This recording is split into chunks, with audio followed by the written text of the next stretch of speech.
What's going on, peeps? It's Wrath here, hanging out today, playing some Idle Heroes. I want to thank you guys so much for coming out with me today. If you liked the video, don't forget, smash that thumbs up button to show your support, and if you haven't already, don't forget to subscribe as well.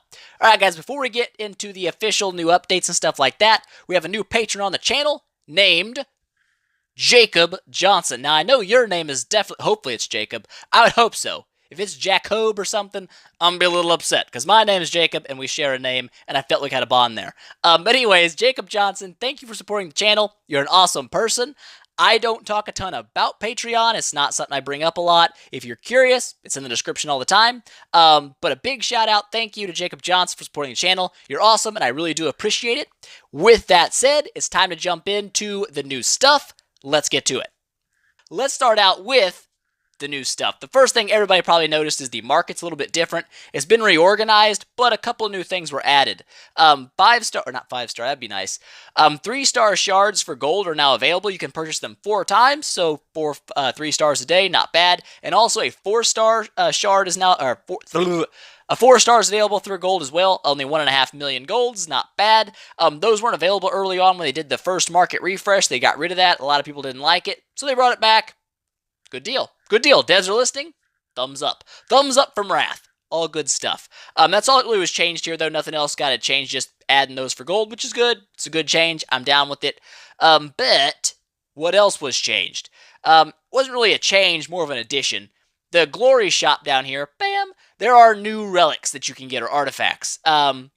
These are, like, they're kind of a mesh between, like, the initial stock vanilla class-based artifacts, like, you know, damage to assassin and whatnot, but they're now exclusive, but they also carry that same trait.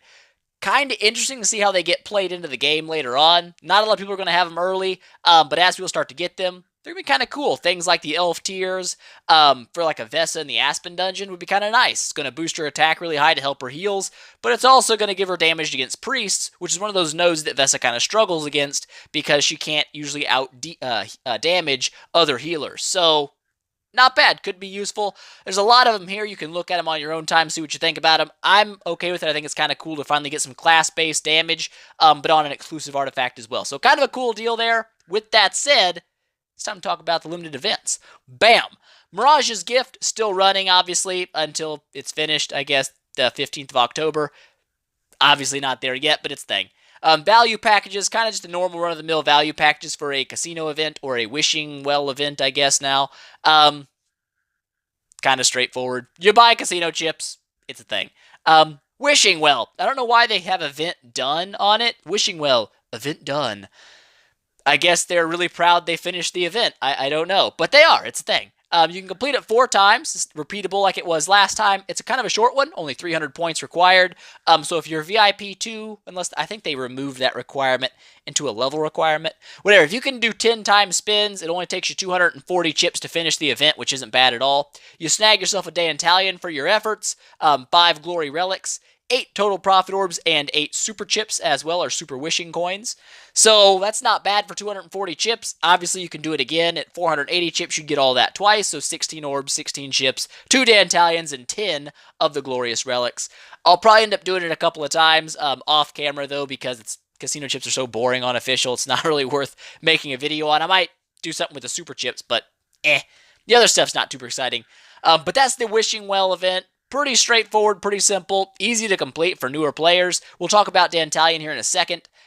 Mysterious chest events going on. If you guys don't know much about the Mysterious chest event, the offers are generally the best offers in the game. It's just the way it is most of the time.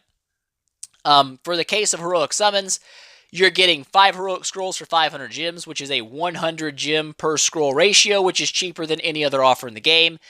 So it's definitely worth picking up. I'm not going to buy it just yet. I will later. It'll be a thing. This one here, the Super Chips and 2-piece Orange Gear. I usually don't buy it because the Super Chips or the Super Wishing Coins really aren't that super unofficial. It's one of those features the game needs to update because it's kind of poorly done. It's not very good. It's mainly used to get gold and monster blood because that's 60% of the chances that's what you're going to get. So more than half the time you don't get anything good at all. And they're just kind of a waste of your gems. So I usually don't buy them. You can get lucky and pick up heroes, but, you know, that's extreme luck. I don't usually buy them, but if you're new and you want that orange gear, maybe not a bad deal to pick those up. The next chest here, the 3,000 chest, brings 8 Prophet Orbs and 2 more pieces of that orange 4-star gear. The Prophet Orbs alone are worth 4,000 gems, so it's a good deal no matter how you slice it. It's worth buying if you got the spare gems. But the 2 chests that give me the most problems this time are this one and this one. We've got Sigmund, who's a great PvE hero, absolutely amazing, and I really want one for 5,000 gems. I also get some dusts, not that I need the dusts, but I guess you do later down the road. I don't, because I have no gold to spend them on anyways. But the 8,000 chest brings a hot, schmexy Sigmund skin, a very cool looking skin. I'm a big fan of it. I like the Sigmund skin. An energy artifact, a magic source. For a PvE player, it's really not that important. You don't need a lot of energy artifacts at all for PvE. You only really need one for your Heart Watcher once she gets to 10 star. And before that, you just don't need one at all. For PvP, energy artifacts are obviously very nice for your crowd control units to get your enemy team stunned or frozen or whatever fast. So it's useful there. Other than that, not really that useful. But the big thing is 25,000 guild coins, which is good. Guild coins is amazing, and if you're a new player, never spend your guild coins on heroes. It's a bad, terrible bad idea. Always go for tech with your guild coins until you've maxed your tech. Then worry about buying heroes as food. Alright, that's pro tip. Don't waste your guild coins on heroes. It ain't worth it. Absolutely not worth it. So, these 2 chests I really want, but these 2 chests cost 13,000 gems. And this dude has not that many gems. So I've got to choose one. Obviously, I'll probably pick up the Sigmund copy because it's, 1, cheaper, and 2, I'd like to get my Sigmund stronger rather than just looking better. We'll worry about making him look better later down the road. So that's probably what I'm going to end up doing with them. I guess we can talk about the 2 heroes that are on offer right now. Sigmund, obviously, from the chests, and Dantalian from the casino. We'll start with Dantalian. Mainly because I know not much about him. I haven't really actually used Dantalian, so take everything I say here with a grain of salt, because I've never used him. But I feel like I'm pretty accurate in what he's good for and what he's not, because I've played the game for a while. I kind of understand how he works. So anyways, Dantalian. Mainly, he's an anti-warrior warrior, so he's racist against his own kind. Makes perfect sense. I guess he just hates himself a little bit and wants to kill other people like him. He does it. That's his job. But he does 196% of his damage against 4 random enemies, 140% more damage against warriors, so a big damage boost to warriors, but he's also going to burn everybody for 110% of his damage for 3 rounds. So he does have a little dot attached to it, which isn't bad for just outright damage, but mainly he's targeting against warriors, obviously. First passive just goes go ahead and seals that in with his armor, attack, HP, but he also gets a native 70% damage to warriors. So obviously he's really pumping up his damage versus warriors with his passives and his active skill, both hitting extra hard versus them. So it's thing. It's absolutely a thing. Next passive here was reworked a while ago. Increases attack by 15% and damage reduction by 6% each round for 6 rounds with no limitation. So once he gets to 6 rounds, that attack and damage reduction buff stays until the end of the battle, which isn't bad, but normally battles don't go for much longer than 6 rounds in PvP. Only in things like boss fights and marauders are you expected to go for longer rounds. And unless you're fighting a warrior marauder, I just don't see him doing a ton of damage. I don't think he'd be really worth that spot. Generally speaking, you'd probably run a Sigmund instead. But if you're fighting a warrior, it's not bad. And for early to mid-game, this does give him a decent amount of tank ability. He has a decent amount of attack to hurt warriors, but he also gets a 36% damage reduction boost by wave 6, so he's a little harder to kill, and his last passive here is going to heal him based upon his missing HP every time he takes damage.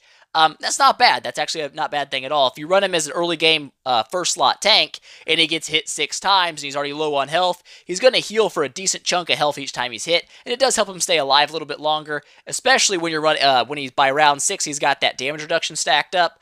I would say early to mid-game, he's a nice tank that'll work okay in PvE and PvP, but he's not really a unit you want to enable. I would say taking him to 10-star would be the upper limit for Dantalian, and then you're probably going to feed him out to somebody else. That's how I would do it. I wouldn't say he's like a keeper at all. Not right now. But like I said, I have never built one. I don't have a 10-star Dantalian, never have, so I can't say 100% don't ever build him. But I would say, personally, speculation, he's all right up to 10, and then feed him out. I wouldn't enable this guy. He doesn't seem like he has enough of a kit for me to take him higher. So anyways, that's Dantalian, and then we've got Sigmund. Bam. If you guys don't know about Sigmund, you either don't play PvE or you're very new to the game. Sigmund is pretty much the god of PvE when it comes to warriors. He is one of the highest damage outputting warriors in the game, and he has high armor and very tanky, so he doesn't die easy, which means he stays alive for 15 rounds most of the time, and he deals a lot of damage during those 15 rounds. So Sigmund is going to deal 166% of his attack as damage against 3 random enemies, which when you're fighting bosses, the most you'll ever fight in bosses is 3 enemies in guild boss fights, so that's not bad. I guess the early game Marauders, some of them have 4, don't they? Like the very first one you get, whatever, doesn't matter. Doesn't matter, it's not a thing. But it's also going to reduce their armor by 30% and their block by 30%, which block isn't super important, but the armor reduction is definitely very nice. And it's also going to put a burn on them, but the burning damage also increases by 86% each round. So he burns them and then continues to burn the crap out of them while stripping their armor, so your entire team does more damage, which is great. This first passive here, his basic attack, is also going to reduce armor, which is fantastic, 24%. He deals 45% of his attack as burning damage each round for 4 rounds, and he also boosts his own damage to burning targets by 40% for 4 rounds. So along the lines of Bloodblade and Walter, where they buff their own damage versus their poison or bleeding targets, Sigmund does the same thing to burning targets. Since he burns them, they're always burning, he's always dealing extra damage, and that's great. That makes his damage go very high over 15 rounds. His next passive here is more of just a stock basic passive: armor boost, attack boost, HP, and precision. It does give Sigmund the highest armor stat in the game, which is great. It plays very well into his last passive here, which means if he's being attacked by an enemy who has less armor than he does, he counterattacks them for 180% of his attack as damage. Since he has the highest armor in the game, he pretty much always counterattacks unless he's crowd controlled or someone has stripped his armor. Generally speaking, that doesn't happen because your Sigmund also strips armor, so he almost always has the highest armor on the battlefield.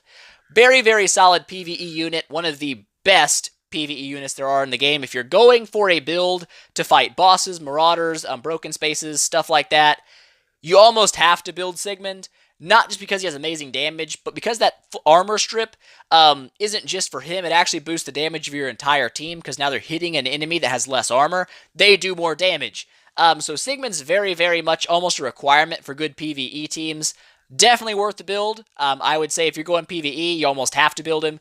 If you're more of a PvP player, he's not so great. He does work alright early to mid-game PvP because people aren't really developed yet and he kind of butthole smashes them. But once you get to the point where people start having real heavy crowd control teams and they're actually building their teams for PvP, Sigmund doesn't really fare all that well, because once he's crowd controlled, he's essentially useless. His burn damage goes away, he can't counterattack, he's not stripping armor, he's just kind of sitting there getting beat on, and that's not good. So in PvP, Sigmund's not that great, but if you are a PvE-minded person who loves fighting bosses, and even once you get Sigmund to E3, he works pretty well in the Aspen also, definitely worth a build if you're a PvE guy. So, there's your 2 heroes, there's the events, there's the new relics, or the new artifacts, and the new marketplace. We've covered everything. It's all covered. I'm 65% sure it's all good. But that's it for today, guys. I hope you enjoyed it. If you liked the video, please make sure, smash that thumbs up button and show your support. And if you haven't already, don't forget to subscribe as well. And tell your friends about it, because that definitely helps me out a lot. And I will see you guys in the next one.